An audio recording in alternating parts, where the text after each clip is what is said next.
when they really want to move fast, it's just amazing. I've run into bears in brush before where the brush was so thick that neither the bear nor I realized we were very close together. And all of a sudden we were within, 15, 20 yards of each other. Wow. And the bear would stand up on its back legs. And that's the first time that I realized there's a bear there. All of a sudden I see this bear stand right up on its back legs, and the brush is, almost 6 feet high. I can barely see over this thick willow brush. And then the bear, in that instance, it dropped down on all fours, and it decided, luckily, to run the other direction. But if it had run towards me, even though I had my rifle, I wouldn't have had a chance. How many I would shots not. does it usually take to take one down that's coming at you? Well, if you hit it in the right place, one shot, but I never would have gotten a shot off in that situation. I mean, my rifle was, on my sling over my shoulder, and the bear was within 15 or 20 yards, at the most. And when that bear took off in the other direction, I couldn't see it because the brush was so tall, but it looked just like a wave on a lake traveling across water. The brush just moved like a wave across this big, long, open area for maybe 100 yards within just seconds. I could just see this wave moving through the brush as that bear barreled out of there. And if he had headed toward me, I mean, like I say, I wouldn't have had a chance. It wouldn't matter if I had a rifle or not. If that bear wanted to get me in that brush, I would have been toast. That must have been surreal, going from such a adrenaline spiked moment to then seeing such a cool thing, in terms of their the majestic aspects of these animals.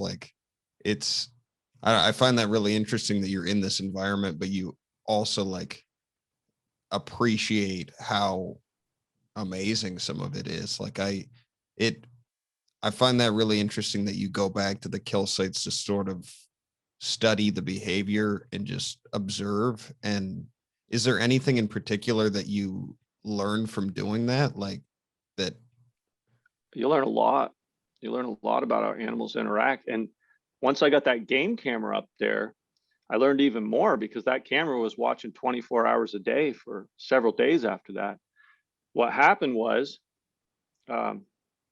I wanted to make sure it was still running good. So I went back up there the next morning, and every single morning that I had it set up, in order to take the card out, bring it back to my camp and watch what I'd gotten that night, and also check on the batteries, see how they were doing. And the footage was phenomenal. I got all kinds of amazing footage. Not only did that grizzly bear show up at that kill site, but a pack of wolves showed up at that site. A wolverine showed up at that site. And I got some amazing footage of a wolf actually biting that bear and chasing it off of some scrap that it was feeding on one day. And that's on my YouTube channel, and I posted it on Facebook if you want to watch that one. But yeah, what was really interesting to me was that even though that bear was on that kill site and it knew I was around, every day when I'd get that card, I'd get there and I wouldn't see anything. When I got there, I never, with my own eyes, saw the bear again. I never saw those wolves. I never saw the wolverine. But I'd get that card and I'd go back down to my camp and watch it. And every single morning when I walked up there, the bear was right there. But several minutes before I got to the site, he sensed I was coming before I could see him, and he cleared out of there. And the same thing with the wolves, the same thing with the wolverine, they cleared out of there.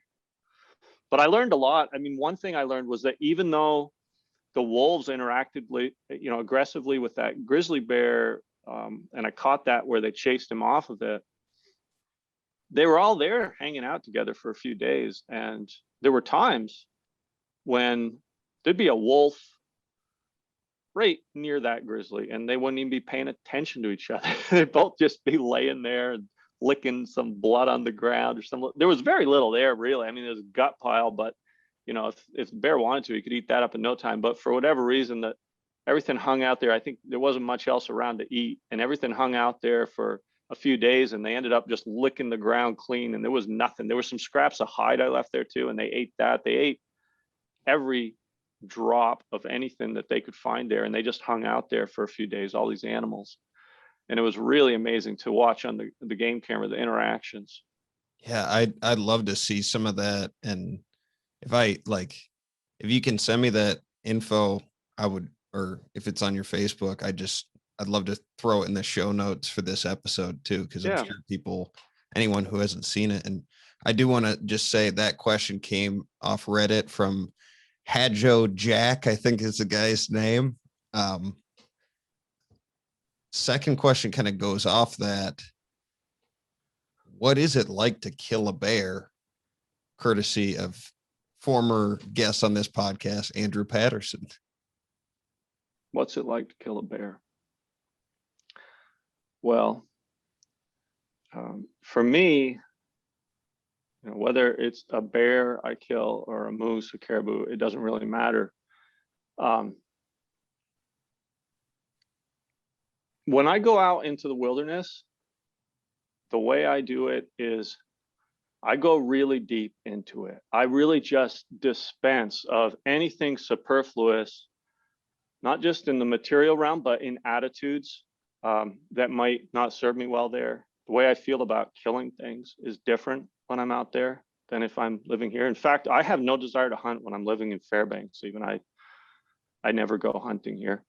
But when I'm out there, it's like I become a natural predator. And when I kill something, I don't get excited about it. I guess I'm pretty matter of fact about it. I don't do an Enfield dance or celebrate the way some people do when they kill something, and I don't make a big deal of, some people will have a ritual to give thanks to the animal, something like this. I don't do anything like that. It's just a very matter of fact process. If you're watching me, you'll notice that I don't make much of it outwardly, but